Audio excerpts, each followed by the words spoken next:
ছাত্রদের উপর হামলা হয়েছে। খবর পাওয়ার সাথে সাথে আমরা হসপিটালে আসি। আসার পরে দেখি 30 থেকে 40 শিক্ষার্থীদের গুরুতর আহত করে মেরে জখম করে।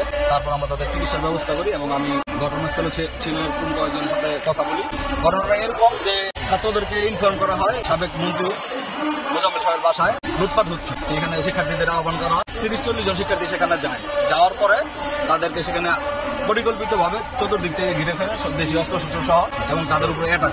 এবং এদেরকে অ্যাটাক করার পরও আমার ফোন দিয়ে আরো জানায় যে ছাত্ররা আটকা পড়ছে, আপনারা এরপরে আবার আরো কিছু ছাত্র সেখানে যাওয়ার পরে তাদের উপরে অ্যাটাক। এই হচ্ছে মূল ঘটনাটা। অর্থাৎ আওয়ামী লীগ এটা পরিকল্পিতভাবে করে। আমরা স্পষ্ট ছাত্র জনতার পক্ষ থেকে এবং শিক্ষার্থীদের প্রতিনিধি হিসেবে স্পষ্ট বলতে চাই, গাজীপুরের মাটিতে ফ্যাসিস্টের যে সব দোষরা এখনো দিনের আলোকে দিব্যি ঘোরাফেরা করছে। তাদের ব্যাপারে 6 মাস হয়ে গেল কোনো ধরনের বিচারের বা গ্রেফতারের পরিকল্পনা আমরা দেখছি না। প্রশাসন নীরব, তাদের নাকের ডগাই কিন্তু আওয়ামী লীগের লোকজন থাকে। আমরা স্পষ্ট বলে দিতে চাই, এখানে ছাত্র সমাজ এখন আন্দোলন করতেছে বিক্ষুব্ধ জনতা ডিসি অফিসের সামনে। 24 ঘন্টার ভিতরে যারা এই হামলার সাথে জড়িত তাদের গ্রেফতার করে আইনের আওতায় আনা। পাওয়াল বদর আলম কলেজের সাধারণ শিক্ষার্থীরা আমাদের একটি বিভাগীয় পিকনিক ছিল কক্সবাজার।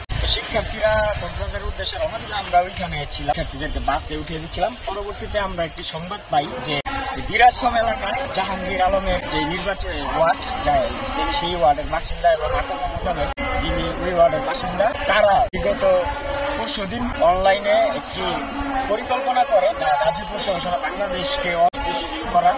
সেই পরিকল্পনা মাফিক তারা বিভিন্ন এলাকায় যে ডাকাত সেজে যেভাবে হামলা করেছে, সারা গাজীপুরে ডাকাত সেজে এবং শিবিরকে যেন অন্যান্য সংগঠনকে ব্লেম দেওয়ার জন্য দাঁড়িয়ে টুপি করে তারা রেডি হয়ে বিভিন্ন বাড়ি করে ডাকাতি শুরু করতেছিল। সেই সময় খবরটা কিছু শিক্ষার্থী পেয়ে ওইখানে সাথে সাথে মুভ করে। এখানে আমরা আমাদের সাধারণ শিক্ষার্থীরা ওইখানে অবস্থান নিলে আওয়ামী লীগের, ছাত্রলীগ, যুবলীগের, জাহাঙ্গীর আলমের মোজাম্মেলের বাহিনীরা অনুসারীরা সশস্ত্র অস্ত্র সহ তাদের উপর হামলা করে হত্যার উদ্দেশ্যে। পরবর্তীতে আমরা সেই হামলার খোঁজ খবর পেলে আমরা তাৎক্ষণিক সেখানে উপস্থিত হয়ে তাদের উদ্ধার করে নিয়ে আসি। তারা পূর্ব পরিকল্পিত ভাবে এখানে করে। আমাদের প্রায় 50 জনের মতো আহত হয়েছে, প্রায় 12 জনের মতো কালকে ঢাকা নিয়ে গেছে। গতকালকে সাধারণ শিক্ষার্থীদেরকে একটি ট্র্যাপে ফাঁদে ফেলে তারা মোজাম্মেলের বাড়িতে তারা একটা গোপন বৈঠকের মাধ্যমে একটা গোপন তৎপরতা চালিয়েছে, যেখানে সাধারণ শিক্ষার্থীদেরকে দলিল পাঠা করেছে। আমরা দ্রুত তাদের গ্রেফতারের দাবি জানাচ্ছি।